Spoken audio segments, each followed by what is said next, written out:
Terceiro jogo seguido em São Januário, uma sequência de 4 seguidos no Rio de Janeiro, considerando o clássico contra o Botafogo, oportunidade de pontuar, de conseguir garantir o objetivo para esse final do ano. Vamos falar um pouquinho de Vasco e Bahia.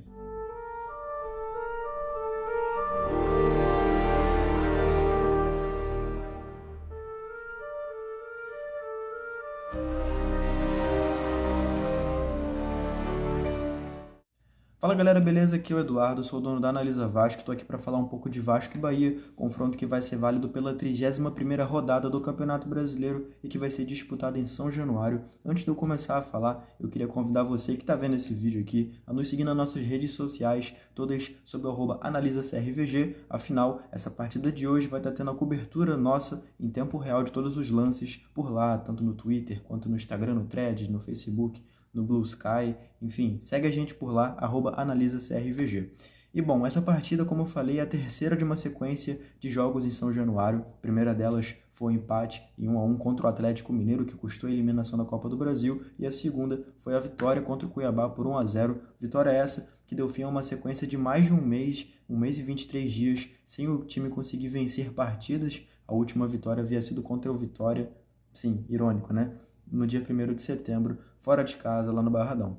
E essa partida contra o Bahia, ela é o reencontro dessas duas equipes. O Rafael Paiva era o comandante contra o Bahia no primeiro turno, na 12ª rodada, ainda na primeira passagem dele, antes da vinda do Álvaro Pacheco. Foi uma derrota por 2-1, que me lembro bem, foi muito condicionada pela arbitragem. Teve uma expulsão muito questionável do David nessa partida. Acho que, se não me engano, o lateral Gilberto faz uma disputa de bola com ele, o David, no ato ali de proteger, acaba dando uma cotovelada nesse lateral e é expulso já na segunda etapa. E aí o Bahia naquele momento empatava a partida, depois consegue o seu segundo gol, acho que com o Cauli, se não me engano, não sei se a minha memória está tão boa assim, mas foi uma partida bem competitiva. O Bahia naquele momento era aquele Bahia avassalador que estava quase 20 partidas sem perder, estava competindo pela liderança do campeonato, então, enfim, foi um resultado muito simbólico.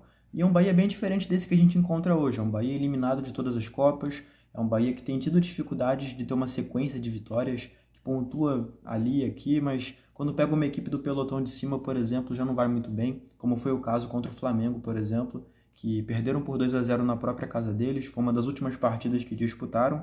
E é muito relevante colocar também que o Bahia jogou muito pouco recentemente. Nos últimos 27 dias, o Bahia só entrou em campo 2 vezes, ou seja, o seu elenco, em teoria, está muito bem descansado. Apesar disso, vai ter 2 desfalques, o volante Rezende e mais um atacante que agora me fugiu o nome, mas que não era titular, então, enfim, talvez nem tão relevante para a narrativa, mas o volante Rezende, sim, é relevante para essa análise nossa aqui.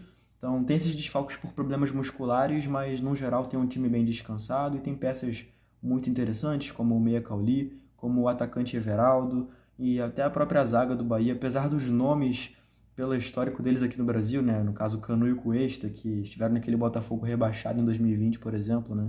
Então tem uma fama negativa, mas que, no geral, tem um bom desempenho, então vale ficar de olho. O goleiro Marcos Felipe, que era daquele Fluminense não tão forte assim, de novo, tem uma fama não tão boa, mas vale ficar de olho. No geral, um time com peças muito boas e que é muito bem treinado pelo Rogério Ceni, que tem um histórico de vencer o Vasco com alguma facilidade desde que virou técnico, então também tem isso em conta. Enfim, tudo isso em jogo. O Vasco não vai ter o Hugo Moura nem o Verratti, ambos suspensos para esse confronto. O Hugo Moura que marcou gol na última partida, mas não só por isso, é uma peça que vai ser difícil substituir. Quem desponta para ser o substituto é o Sforza, também tem a opção do Souza, também tem a opção dos meninos da base, por exemplo, o Lucas Eduardo, que deve ser relacionado para a partida, mas a tendência é que o Sforza seja titular, junto do Matheus Carvalho, fazendo a dupla de volantes ali. E no caso do Verratti, acho que é até um pouco mais complicado de prever. A tendência é que seja o Ryan, mas também tem a opção do Alex Teixeira, pelo que os jornalistas vão falando por aí. Enfim, independente de quem seja, que consiga fazer uma partida honesta e que não sinta o peso de substituir aquele que é o grande jogador do Vasco nessa temporada, com alguma sobra. E esperando que também que não tenha nenhum novo desfalque. A gente tem o Léo Jardim, o zagueiro Léo, o Lucas Piton e o Matheus Carvalho pendurados para esse jogo, que ninguém seja suspenso para esse clássico contra o Botafogo lá no Newton Santos, que tende a ser um confronto muito disputado. E além desses desfalques certos do Matheus do Hugo e do Verratti, a gente tem um possível desfalque do Paulo Henrique, que está acometido por uma gripe desde a última semana, está tomando antibiótico, está realmente naquele cuidado mais específico. Então ainda não tenho a certeza de que ele vai ser o desfalque, pode ser que ele até esteja relacionado, mas seja reserva, enfim.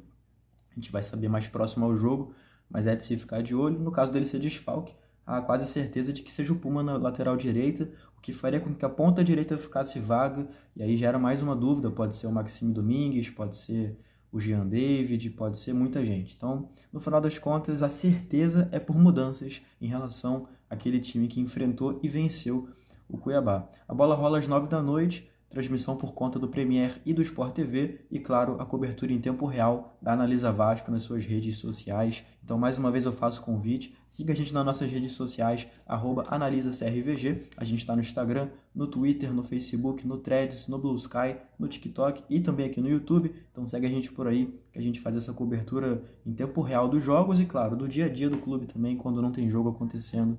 Mesmo assim, a gente está lá falando sobre o Vasco. Eu também recomendo você que está vendo esse vídeo a conhecer o nosso site, analisavasco.com. Por lá a gente faz diversas matérias, tanto sobre dia de jogo, quanto sobre notícias e também opiniões, crônicas. Então participa lá com a gente do debate. Tem lá um espacinho para comentários também que a gente sempre lê e tenta interagir dentro do possível daqueles conteúdos que a gente produz por ali.